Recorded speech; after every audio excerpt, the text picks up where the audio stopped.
A very good evening everyone. स्वागत करते हैं एक बार फिर से हम आपके अपने यूट्यूब चैनल कवि क्लासेस में। और आज हम लोग यूपी बीएड प्रवेश परीक्षा 2023 के लिए आर्ट्स ग्रुप के स्टूडेंट के लिए प्रैक्टिस सेट नंबर 9 यहाँ पर हम लोग लाए हैं, जिसमें टॉप 50 क्वेश्चन को सॉल्व किया जाएगा। तो चलिए बिना किसी समय गवाए आज अपने सेशन को शुरुआत करते हैं। और प्रश्न नंबर 1 आपके स्क्रीन के सामने कुछ इस प्रकार से शो कर रहा है। प्रश्न नंबर 1 बोल रहा है आप लोगों से भाई कि बुलंद दरवाजा अकबर को किन पर विजय के उपलब्ध में बनाया गया था। यानी कि यहाँ पे कहने का मतलब है कि अकबर ने कौन से ऐसे विजय प्राप्त की थी जिसके कारण बुलंद दरवाजा का निर्माण कराया गया था। राजपूतों को उन्होंने विजय प्राप्त की थी गुजरात पर, मारवाड़ पर या फिर आपका दक्कन पे। तो यहाँ पे जो सही आंसर होगा वह आपका सी होगा, यानी मारवाड़ पर विजय पर आप जब अकबर ने प्राप्त की तो उसके बाद जो आपका बुलंद दरवाजा है उसका निर्माण कराया गया था। इसका जो निर्माण कराया गया था अगर बात करते हैं कहां पे, तो यह आपका सिकरी नाम दिया गया था, जो कि आपका फतेहपुर सिकरी के नाम से जाना जाता है। ठीक है, चलिए अब आते हैं अगले क्वेश्चन की तरफ। अब क्वेश्चन नंबर आपका दिया हुआ है 2। मनसब क्या है भाई? मनसब आपका यहां पर क्या है, ये आपको बताना है। कार्यालय है, ओहदा है, जागीर है या फिर आपका खाट है। तो देखिए यहां पर जो मनसब है यह एक आपका यहां पर कह सकते हैं कि आपका ओहदा है। ओहदा का मतलब समझते हैं आप लोग, व्यवस्था है। क्या है बात आपका? व्यवस्था है। अब ये व्यवस्था क्या थी आपको बता दें कि मुगल काल में एक व्यवस्था चलती थी जिसका नाम था आपका मनसबरी व्यवस्था। ठीक है, मनसबरी व्यवस्था, जिसको हम लोग मनसब व्यवस्था के नाम से भी जानते हैं। और यह आपका मनसबरी हो या फिर मनसब व्यवस्था ही आपका सही आंसर होगा। ठीक है, अगर हम बात करते हैं कि ये सबसे पहले जो मनसब व्यवस्था है या फिर मनसबरी व्यवस्था किसके द्वारा सबसे पहले शुरू किया गया था, तो यह आपका चंगेज खान के द्वारा सबसे पहले आपका शुरू किया गया था। ठीक है भाई, अब आते हैं प्रश्न नंबर 3 पे। दिया गया है कि आपका जयपुर शहर का संस्थापक कौन था। जयपुर जो शहर आप लोग को पता है राजस्थान में है, उसका संस्थापक कौन था? चूड़ामल, राजा सवाई जय सिंह, राजा उदय सिंह या फिर राजा मान सिंह। तो सही आंसर होगा आपका बी, यानी कि राजा सवाई सिंह जो थे वह जयपुर शहर के संस्थापकों में थे, एक थे। ठीक है, अगर यहां बात करते हैं एक चीज आप लोग को नोटिस करना चाहेंगे कि आपको यहां बता दें कि जयसिंह ने 5 जगहों पर वेधशाला भी बनवाया था। क्या बनाया था? वेधशाला। ठीक है, अब ये वेधशाला क्या होता है ये आपको बता दें। ठीक है, भारत में पूरे 5 जगहों पे आपका वेधशाला है। 5 ऐसे जगह जहां पे वेधशाला है। और वेधशाला को आप लोग जो आम भाषा की में आप लोग जानते हैं वो आपका है जंतर मंतर। आप लोग को जंतर मंतर याद होगा, दिल्ली में एक ऐसी जगह है जहां पे जंतर मंतर, जहां पे हमेशा आप लोग हड़ताल देखते होंगे होता रहता है। तो ये जो जंतर मंतर है वह पूरे भारत में 5 जगह है। तो यह इसका निर्माण कौन करा था? राजा सवाई जयसिंह के द्वारा ही वेधशाला या फिर जंतर मंतर का ही निर्माण कराया गया है। ये भी आप लोग जरूर ध्यान रखिएगा। प्रश्न नंबर 4 लिखे दिया हुआ है कि चगताई तुर्क शासन में भारत में किस नाम से जाना जाता है। चगताई तुर्क शासन भारत में किस नाम से जाना जाता है भाई? सैयद नाम से, खिलजी नाम से, मुगल नाम से या फिर आपका लोदी नाम से। तो सही आंसर हो जाएगा आपका ऑप्शन नंबर सी, मुगल काल के नाम से हम इसको जानते हैं। देखिए भारत में मुगल साम्राज्य की स्थापना जो है वह किसने किया था? स्थापना अगर हम बात करते हैं तो यह स्थापना किया गया था बाबर के द्वारा। किसके द्वारा भाई? बाबर के द्वारा इसकी स्थापना की गई थी। और बाबर का जो जन्म हुआ था वह 14 फरवरी 1483 को इसका जन्म हुआ था। और बाबर ने अपने पिता, जो इनके पिता का नाम था शेख मिर्जा की ओर से तैमूर की तरफ से 5वां वह वंशज था। और इसी ने क्या किया था कि भारत में मुगल साम्राज्य की स्थापना की थी। ठीक है, चलिए अब आते हैं अगले प्रश्न की तरफ। प्रश्न नंबर 5 दिया हुआ है आपका, पानीपत का द्वितीय युद्ध कब हुआ था? 4 नवंबर 1556 ईस्वी को, 5 नवंबर 1556 ईस्वी को, या फिर आपका यहां पर तीसरा ऑप्शन होगा कि 6 नवंबर 1556 ईस्वी को। ठीक है, यहां पे आपका ऑप्शन लिखना भूल गया था मैं, वो आप लोग ध्यान रखिएगा। 6 नवंबर 1556 ईस्वी, ये आपका ऑप्शन नंबर सी और डी है उपरोक्त में से कोई नहीं। ठीक है, तो ये आपके 4 ऑप्शन दिए गए हैं। अगर हम बात करते हैं यहाँ पे जो सही आंसर होगा वो हो जाएगा आपका बी, यानी कि 5 नवंबर 1556 ईस्वी में पानीपत का द्वितीय युद्ध आपका लड़ा गया था। और ये किसके बीच में लड़ा गया था भाई? तो ये आपका अकबर और हेमू के बीच में आपका लड़ा गया था। अकबर और हेमू के बीच में यह युद्ध आपका लड़ा गया था और हेमू की यहां पर आपकी पराजय हुई थी, ये आप लोग ध्यान रखिएगा। ठीक है, चलिए अब आते हैं हम लोग प्रश्न नंबर आपका 6 पे। दिया गया है आप लोग का प्रश्न नंबर 6 यहां पर कि मिर्जा गालिब किस सम्राट के समय में थे। ठीक है, मिर्जा गालिब आप सभी को पता होगा। तो देखिए मिर्जा गालिब जो थे वह आपके अकबर के थे कि बहादुर शाह द्वितीय के थे, जहांगीर के थे या फिर आपका अकबर द्वितीय के। तो सही आंसर हो जाएगा आपका बी, यानी कि मिर्जा गालिब बहादुर शाह द्वितीय के समय में वह थे। ठीक है, यह जो आपके मिर्जा गालिब जी हैं यह एक महान शायर हुए हैं। ठीक है, भारत में अक्सर आप लोग जो भी बड़े शायर हैं वह अक्सर बोलते हैं कि गालिब साहब ने ये बोला था, गालिब साहब ने ये बोला था। तो इनका नाम शायरी में अगर लिया जाए तो एक कह सकते हैं उच्च कोटि की ये है। यानी शायर में अगर हम बात करते हैं तो ये जैसे क्रिकेट में मास्टर ब्लास्टर सचिन तेंदुलकर है, उसी प्रकार शायर में मिर्जा गालिब जी है। ठीक है, अब आते हैं प्रश्न नंबर 7 दिया हुआ है, निम्नलिखित में से कौन सही सुमेलित है? Akbar William Hawkins, Jahangir Ralph Fitch, Shahjahan Thomas Roe, Aurangzeb Manucci. तो सही आंसर होगा आपका डी, यानी कि औरंगजेब मनुची आपका सही आंसर होगा।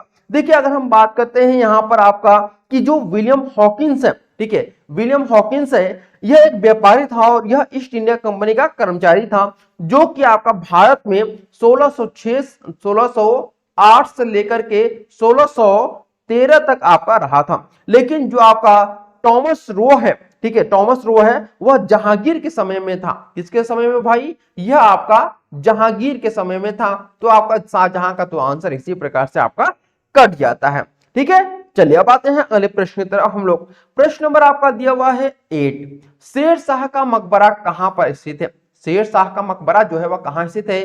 फतेहपुर सीकरी में, सासाराम में, आगरा में या फिर आपका दिल्ली में? या इनमें से कौन सा आंसर आपका सही होगा ये आपको बताना है। तो देखिए प्रश्न नंबर 8 का जो सही आंसर होगा वो हो जाएगा आपका ऑप्शन नंबर बी, यानी कि सासाराम में शेर शाह का मकबरा आपका स्थित है। अगर ये बात करते हैं कि शेर शाह ने अपना जो पूरा जीवन काल था वह कहां पर इसका जो मकबरा है किस नदी के किनारे बनवाया गया है, तो यह आपका सोन नदी के किनारे है। शेर शाह का जो मकबरा है वह आपका सोन नदी के किनारे बनवाया गया है। ठीक है भाई, चलिए अब आते हैं प्रश्न नंबर हम लोग 9 पे। देखिए दिया हुआ है आपका कि जोधाबाई महल कहां पर स्थित है, ये आपको बताना है।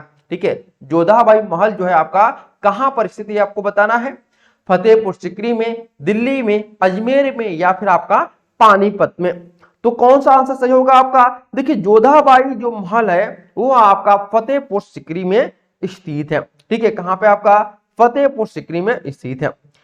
अगले प्रश्न में आते हैं हम लोग। प्रश्न नंबर आपका जो दिया गया है 10। देखिए प्रश्न नंबर 10 कर रहा है कि हमीदा बानो बेगम पत्नी थी, किसकी पत्नी थी भाई? अकबर की, हुमायूं की, बाबर की या फिर आपका शेर शाह की? तो हमीदा बानो बेगम जो थी वह हुमायूं की बेगम थी। ठीक है, क्या थी? वह हुमायूं की बेगम थी। चलिए अब बात करते हैं कि हुमायूं की जो अगर हम हुमायूं के बारे में बात करते हैं तो हुमायूं की पत्नी हमीदा बानो बेगम, ये आपका सही आंसर होगा। ठीक है, चलिए अब आते हैं प्रश्न नंबर हम लोग दिया हुआ है 11। कह रहा है भाई कि पुरंदर की संधि जो कि आपका 1665 में हुई थी किसके बीच में हुई थी?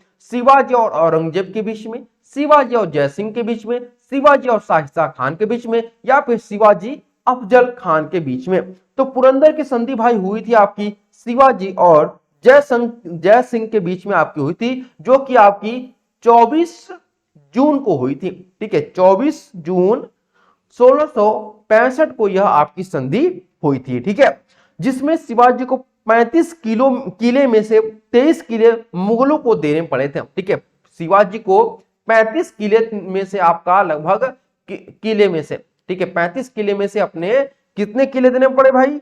23 किले मुगलों को देने पड़े थे। ठीक है, अब आते हैं हम लोग प्रश्न नंबर आपका 12। दिया है कि चांद बीबी रानी थी, कहाँ की रानी थी चांद बीबी भाई? बीजापुर की, बरार की, या फिर अहमदनगर की, या फिर गोलकुंडा की। तो यहां पर बताना चाहेंगे कि जो चांद बीबी थी वह बीजापुर की रानी थी। ठीक है, चांद बीबी को जिन्हें चांद खातून के नाम से भी जाना जाता है। ठीक है, किस नाम से भाई? चांद खातून के नाम से भी इनको जाना जाता है, या फिर चांद सुल्ताना के नाम से भी इनको जाना जाता है। तो ये दोनों या तीनों नाम इन्हीं के हैं, इनसे आप लोग कंफ्यूज मत होइएगा। ठीक है, अगर हम बात करते हैं यह कहां पे आपका यह आपकी रानी जो थी वह कहां पे थे, तो वह बीजापुर और अहमदनगर के संरक्षण में यह काम किया करती थी। ठीक है, चलिए अब आते हैं हम लोग प्रश्न नंबर आपका 13 पे। देखिए प्रश्न नंबर 13 कह रहा है, हम लोग थोड़ा सा और यहाँ पर आप लोग को जूम करके दिखा देते हैं ताकि आप लोग को कोई भी दिक्कत ना हो। यहाँ पर प्रश्न नंबर 13 भाई बोल रहा है आप लोगों से कि निम्नांकित में से कौन सा उद्योग जो है वह चूना पत्थर को मुख्य कच्चा माल के रूप में उपयोग करता है? एल्यूमिनियम, सीमेंट, उर्वरक, या फिर आपका फेरोमैग्नीज, या फिर उपरोक्त में से कोई भी नहीं। तो यहां पे देखिए अगर हम बात करते हैं कि 4 ऑप्शन दिए गए हैं, इनमें से कौन सा ऐसा आंसर होगा जो आपका सही आंसर होगा? तो देखिए सही आंसर हो जाएगा आपका ऑप्शन नंबर बी, यानी कि सीमेंट यहां पर आपका सही आंसर है। सीमेंट उद्योग चूना पत्थर को मुख्य कच्चा माल के रूप में उपयोग करता है। अब आते हैं प्रश्न नंबर आपका यहां पर दिया हुआ है भाई 14। क्या रहा है आप लोग का कि बिहार में डालमिया नगर किसके लिए आपका प्रसिद्ध है? रेशम के लिए, सीमेंट के लिए, चमड़ा के लिए, या फिर आपका जूट के लिए? तो बिहार में जो डालमिया नगर है वह सीमेंट के लिए आपका प्रसिद्ध है। ठीक है, इसके अतिरिक्त यहां पर अगर हम बात करते हैं क्या क्या मिलता है भाई, तो यहां पे आपको चीनी भी मिलता है, खास करके कागज भी यहाँ पे देखने को आपको मिलता है। इसके अलावा आपको केमिकल की जितनी भी चीजें आपको चाहिए वह आपको सभी के सभी केमिकल यहाँ पर उपलब्ध हो जाएंगे आसानी से। अब आते हैं हम लोग प्रश्न नंबर आपका दिया हुआ है 15। देखिए प्रश्न नंबर 15 कह रहा है आप लोगों से कि निम्नांकित में से मध्य प्रदेश का कौन सा नगर कीटनाशक उद्योग के लिए प्रसिद्ध है? भोपाल, ग्वालियर, इंदौर, या फिर आपका जबलपुर? तो सही आंसर हो जाएगा ए, यानी कि भोपाल जो है वह कीटनाशक उद्योग के लिए प्रसिद्ध है। अब आते हैं हम लोग प्रश्न नंबर 16 पे। देखिए 16 दिया हुआ है निम्नलिखित में से सही सम्मिलित करिए, यानी पहला जो दिया हुआ है आपका उद्योग है और दूसरा जो दिया हुआ है वह आपका केंद्र है। तो उद्योग और केंद्र में आपको मिलान करना है। ठीक है, इसी प्रकार से आपको बताना है कि कौन सा सही आंसर होगा और कौन सा आपका गलत आंसर होगा। तो यहां पे अगर हम बात करते हैं तो सीमेंट आपका जो है वह आपका बोला गया है कि सुमेलित नहीं है, तो चीनी और सिलवासा ये आपके सुमेलित नहीं है। ठीक है, क्या है आपका? सुमेलित नहीं है। चीनी उद्योग का जो केंद्र है वह सिलवासा में नहीं है, ये आप लोग ध्यान रखिएगा। तो इस प्रकार से हमारा ऑप्शन नंबर सी सही होता है। अब आते हैं प्रश्न नंबर 17 दिया हुआ है भारत में रबर उद्योग कहां पर स्थित है, ये आपको बताना है। ठीक है, पंजियम में, या फिर बेंगलुरु में, पुडुचेरी में, या फिर आपका औरंगाबाद में? तो सही आंसर होगा ए, यानी पंजिम में आपका जो रबर उद्योग है वह स्थित है। अब आते हैं प्रश्न नंबर आपका दिया हुआ है 18। निम्नलिखित में से कौन सा एक सुमेलित नहीं है, ये आपको बताना है। सुमेलित नहीं है, ठीक है। रामागुंडम उर्वरक, चितरंजन लोकोमोटिव, कोरबा एल्यूमिनियम, पिपरी कीटनाशक दवाएं? तो इसमें से सही आंसर होगा डी, पिपरी जो है वो आपका कीटनाशक दवाएं से संबंधित नहीं है। अगर हम बात करते हैं पिपरी किसके लिए आपका ये आपका है फेमस, किस उद्योग के लिए है, तो यह आपका जल विद्युत यहां पर फेमस है आपका। ठीक है, जल विद्युत के लिए, न कि आपका कीटनाशक दवाओं के लिए। ठीक है, चलिए बात है प्रश्न नंबर 19 दिया हुआ है भारत का प्रथम उर्वरक संयंत्र कहां लगा था? नांगल में, सिंदरी में, आलवे में, या फिर आपका ट्राम्बे में? तो देखिए जो भारत में सार्वजनिक क्षेत्र का प्रथम उर्वरक संयंत्र जो था वह 1951 में लगा था। कब लगा था? 1951 में, जो कि आपका बिहार में लगा था। तो यहां पर कोई भी आपको ऑप्शन सही नहीं दिखने को मिल रहा है, तो हम लोग ऑप्शन नंबर यहां पे जो बिहार है वह सही होगा। लेकिन अगर हम बात करते हैं कि बिहार जो है वर्तमान में झारखंड का है। ठीक है, कहां पर आपका? झारखंड। और जो झारखंड भी यहाँ पे आपको ऑप्शन में देखने को नहीं मिल रहा है। और झारखंड में कहां पर था, तो झारखंड में यह आपका सिंदरी में था। इस प्रकार से हमारा ऑप्शन नंबर बी जो होगा वह सही होगा। ठीक है, चलिए अब आते हैं प्रश्न नंबर हम लोग 20 पे। दिया है निम्नलिखित में से कौन सुमेलित नहीं है, ये आपको बताना है। आंवला उर्वरक, नेपानगर कागज, सिंदरी तांबा, नरोरा अणुशक्ति। तो यहाँ पे आपको बता दें कि जो सही आंसर होगा वह सी होगा, यानी सिंदरी जो है वह तांबा के लिए आपका प्रसिद्ध नहीं है। ठीक है, किसके लिए, सिंदरी के लिए नहीं बल्कि अपना उर्वरकों के लिए आपका यह प्रसिद्ध है। अब आते हैं हम लोग प्रश्न नंबर 21 में। देखिए 21 दिया हुआ है कि सहकारिता क्षेत्र में भारत का सबसे बड़ा उर्वरक कारखाना कहां पर स्थित है, ये आपको बताना है।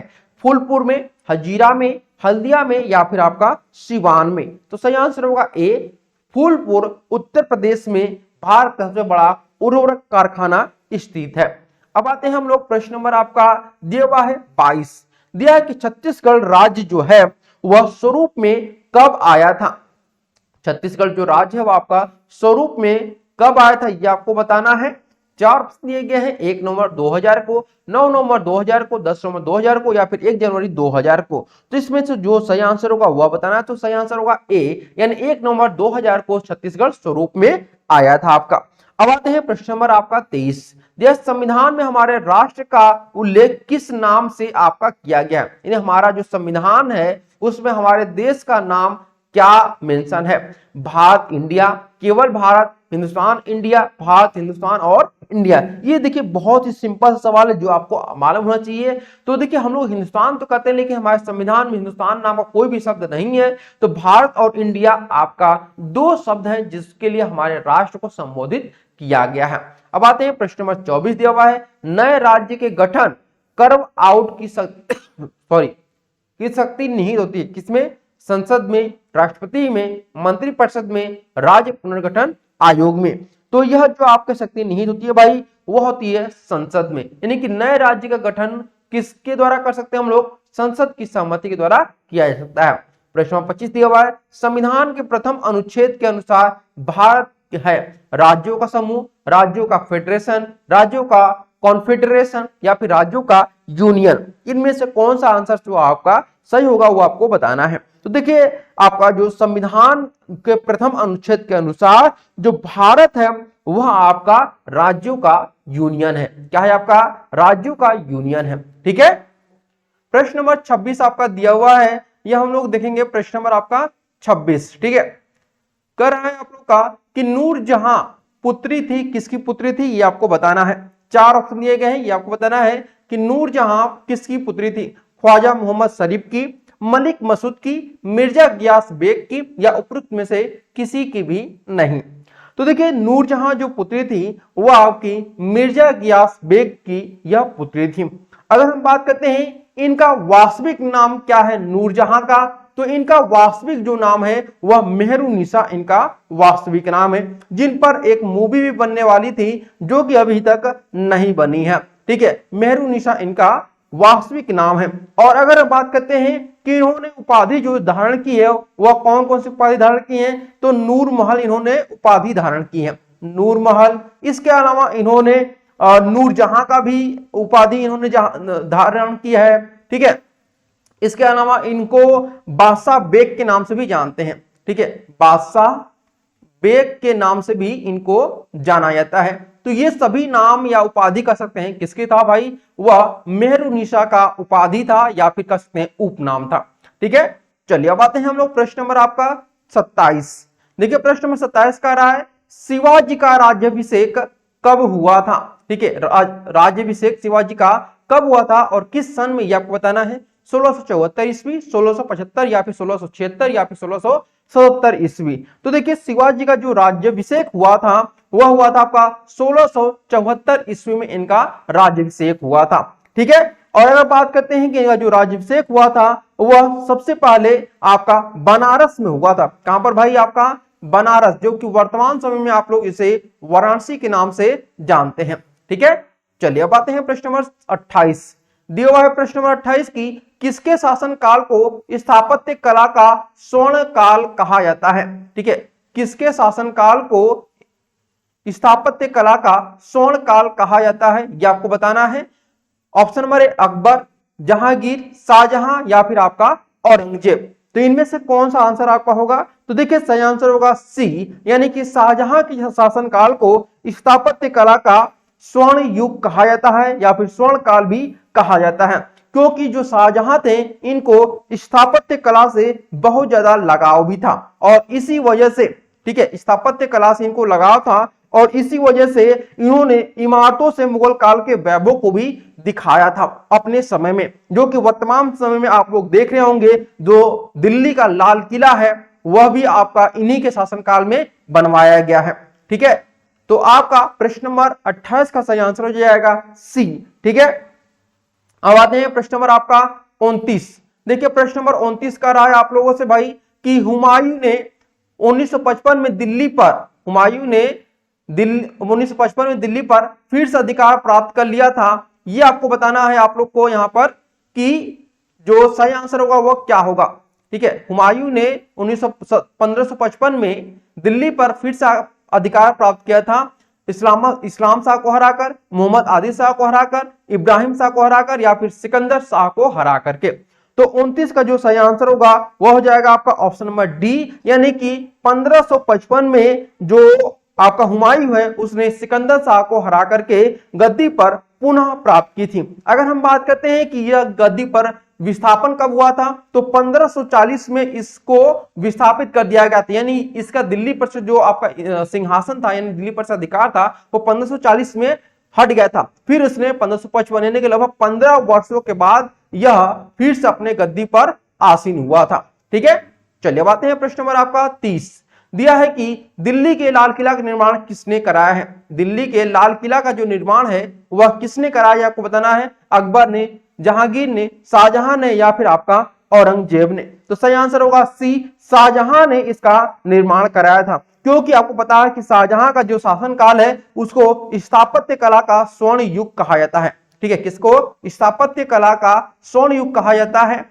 और स्थापत्य कला में इसका इतना इंटरेस्ट था कि इसने दिल्ली के लाल किला को बनवाया, साथ ही साथ इसने और भी ऐसे कई जगह थे जो इसने बनवाया था, जिनमें से महत्वपूर्ण अगर बात करते हैं तो इसने दीवाने खास का भी निर्माण करवाया था, दीवाने खास का भी इसने निर्माण कराया था। ठीक है, चलिए बात है प्रश्न नंबर आपका 31। दिया है किसके शासनकाल में मेवाड़ राज्य ने मुगलों की संप्रभुता को स्वीकार किया था? अकबर के, शाहजहां के या फिर जहांगीर या फिर आपका औरंगजेब।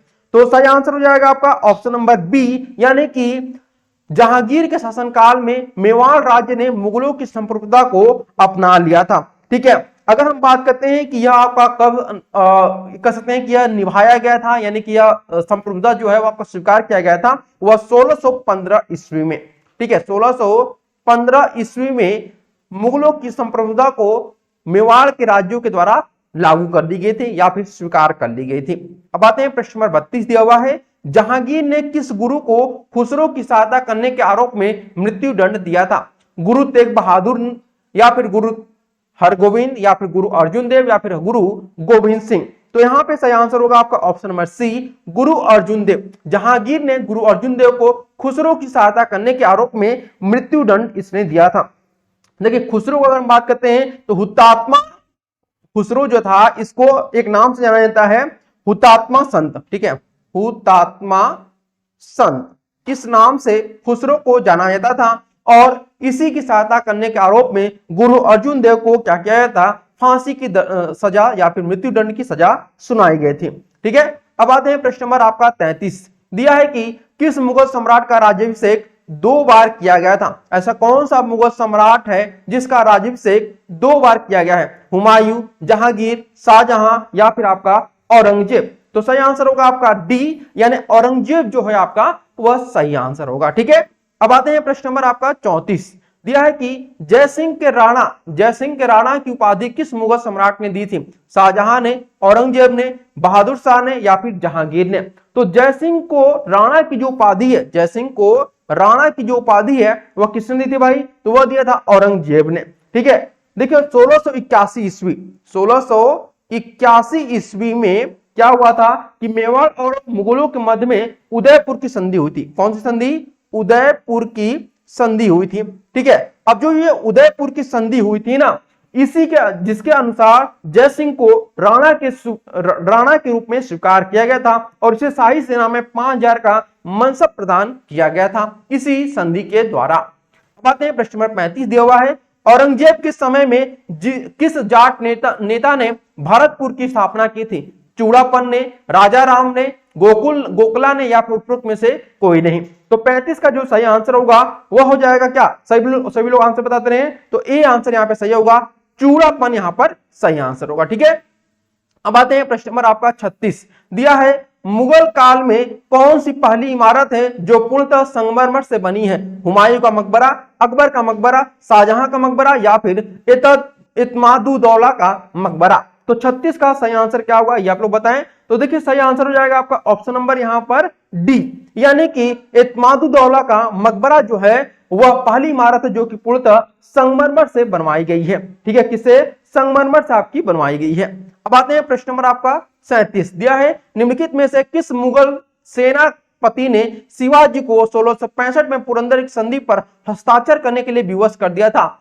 शाहिस्ता खान ने, बहादुर खान ने, जय सिंह ने या फिर राजा जसवंत सिंह ने? तो कौन सा आंसर होगा सभी बताएं। तो सही आंसर हो जाएगा आपका सी, यानी कि जय सिंह यहां पर सही आंसर है। ठीक है, अब आते हैं प्रश्न नंबर 38 दिया हुआ है, निम्नलिखित में से किसने पटना नगर की स्थापना की थी?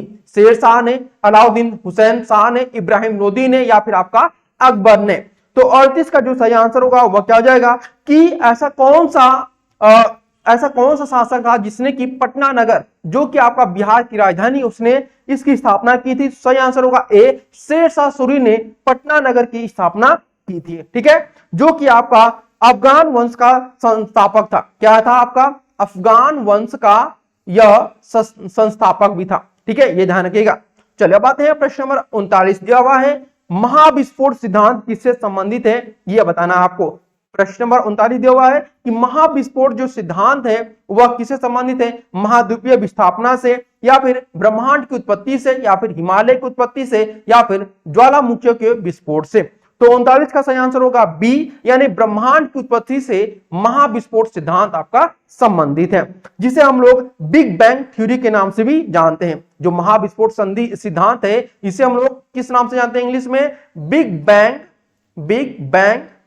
बैंग थ्योरी के नाम से इसको हम लोग जानते हैं।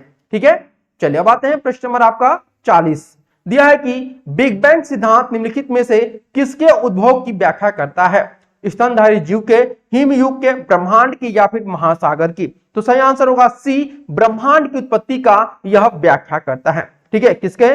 ब्रह्मांड की उत्पत्ति का यह व्याख्या करता है। बात है प्रश्न नंबर 41 दिया हुआ है, आकाशगंगा जो कि आपका जिसको हम लोग इंग्लिश में मिल्की वे के नाम से जानते हैं, इसको वर्गीकृत किया गया है सर्पिलाकार गैलेक्सी के रूप में, विद्युत गैलेक्सी के रूप में, अनियमित गैलेक्सी के रूप में या फिर गोलाकार गैलेक्सी के रूप में? तो इसे जो आपका किया गया है वह सर्पिलाकार गैलेक्सी के रूप में वर्गीकृत किया गया है। ठीक है, अब आते हैं प्रश्न नंबर 42 दिया हुआ है, हमारी आकाशगंगा के केंद्र की परिक्रमा करने से सूर्य को कितना समय लगता है? 2.5 करोड़ वर्ष, 10 करोड़ वर्ष, 25 करोड़ वर्ष या फिर आपका 50 करोड़ वर्ष? तो यहां पे जो सही आंसर हो जाएगा वह सी होगा, 25 करोड़ वर्ष आपका सही आंसर होगा। ठीक है, अब आते हैं प्रश्न नंबर आपका 43 दिया हुआ है, तारे का रंग सूचक है। तारे का रंग सूचक क्या है? सूर्य से दूरी का, उसकी ज्योति का, उसकी पृथ्वी से दूरी का या फिर उसके ताप का? तो सही आंसर क्या होगा? तो सही आंसर होगा आपका डी, यानी उसके ताप का तारे का रंग सूचक है। ठीक है, अब आते हैं प्रश्न नंबर 44 दिया हुआ है, सुपरनोवा क्या है? सुपरनोवा यहां पर आपका क्या है ये आपको बताना है। सही आंसर 4 ऑप्शन दिए गए हैं आप लोग का कि एक ग्रहिका है या फिर आपका एक ब्लैक होल है या फिर एक पुच्छल तारा है या फिर एक मृतप्राय तारा है? तो सही आंसर होगा आपका डी, यानी यह एक मृतप्राय तारा है, यह आप लोग का सही आंसर होगा। ठीक है, देखिए सुपरनोवा जो है वह विस्फोट के बाद क्या होता है, जो उसके तारे होते हैं वह मृत्यु की दशा को प्राप्त कर लेते हैं, इसलिए इसे हम लोग एक मृतप्राय तारा के नाम से भी जानते हैं। प्रश्न नंबर 45 दिया हुआ है, हमारे अंतरिक्ष में कितने तारामंडल हैं? 87, 88, 89 या फिर आपका 90? तो अगर हम बात करते हैं IAU के अनुसार, IAU को मतलब होता है इंटरनेशनल एस्ट्रोनॉमिकल यूनियन के अनुसार हमारे अंतरिक्ष में कुल आपके 88 तारामंडल हैं। कितने हैं? 88 तारामंडल हैं। अब आते हैं प्रश्न 46 दिया है, निम्नलिखित में से कौन सी खगोलीय वस्तु नहीं है? पल्सर, भंगुर तारा, कृष्ण मास्टर या फिर आपका क्वासर। तो सही आंसर होगा सी, कृष्ण मास्टर जो है वो आपका खगोलीय वस्तु नहीं है। ठीक है, बल्कि यह क्या है? कृष्ण मास्टर आपका नहीं, बल्कि आपका यह कृष्ण वीवर होता है या फिर कृष्ण ब्लैक हम इसको कहते हैं। ठीक है, क्या बोलते हैं इसको? कृष्ण वीवर होता है, ना कि कृष्ण मास्टर होता है। ठीक है, अब आते हैं प्रश्न 47 दिया हुआ है, निम्नलिखित में से कौन अंतरिक्ष में नहीं पाया जाता है? Pulsar, brittle star, black hole या फिर आपका क्वासर। तो 47 का जो सही आंसर होगा वह क्या हो जाएगा? निम्नलिखित में से कौन अंतरिक्ष में नहीं पाया जाता है? तो वह आपका ब्रिटल स्टार जो है वो आपका अंतरिक्ष में नहीं पाया जाता है, ये ध्यान रखिएगा। जबकि अगर हम बात करते यहाँ पर अगर हम बात करते हैं ब्रिटल स्टार कहां पाया जाता है, तो ब्रिटल स्टार का जो संबंध है वह एनीमेलिया जगत से है। किससे? आपका एनीमेलिया आपका जगत है, इससे इसका संबंध। किसका भाई? ब्रिटल स्टार का इससे संबंध है। ठीक है, चलिए अब आते हैं प्रश्न नंबर आपका 48 दिया हुआ है, एक निश्चित आकृति में व्यवस्थित ताराओं का समूह क्या कहलाता है? आकाशगंगा, नक्षत्र, एंड्रोमेडा या फिर आपका सौर मंडल। तो 48 का सही आंसर हो जाएगा यहां पर ऑप्शन नंबर बी, नक्षत्र कहलाता है। एक निश्चित आकृति में व्यवस्थित ताराओं को हम लोग क्या बोलते हैं भाई? नक्षत्र बोलते हैं। अब आते हैं प्रश्न 49 दिया हुआ है, भारत के संविधान की उद्देशिका में कितने प्रकार के न्याय की व्यवस्था की, यहां पर न्याय की व्यवस्था की गई है, ये आपको बताना है। देखिए, हमारे संविधान की जो उद्देशिका है उसमें जो व्यवस्था की गई है वह आपके 3 प्रकार के उद्देशिका की व्यवस्था की गई है। ठीक है, अब आते हैं प्रश्न नंबर 50 देखिए दिया हुआ है, नागरिकता संशोधन का अधिनियम 2015 के अंतर्गत निम्नलिखित में से कौन भारतीय कार्डधारक प्रवासी नागरिक के रूप में पंजीकृत होने के लिए अर्ह नहीं है? एक अवयस्क बच्चा जिसके अभिभावक भारतीय नागरिक हो, एक भारतीय नागरिक की विदेशी मूल की पत्नी, या फिर वे भारतीय जो विभाजन का उपरांत पाकिस्तान प्रवासी हो गए, या एक व्यक्ति जो परपोती जो दूसरे देश का नागरिक किंतु उसके पिता या फिर उसके माता संविधान लागू होने के समय भारतीय नागरिक थे। तो यहां पे जो सही आंसर होगा वह हो जाएगा सी, वे भारतीय जो विभाजन के उपरांत पाकिस्तान के प्रवासी हो गए थे, वे सभी के सभी आपके प्रवासी नागरिक के रूप में पंजीकृत होने के लिए अर्ह नहीं होते हैं। ठीक है,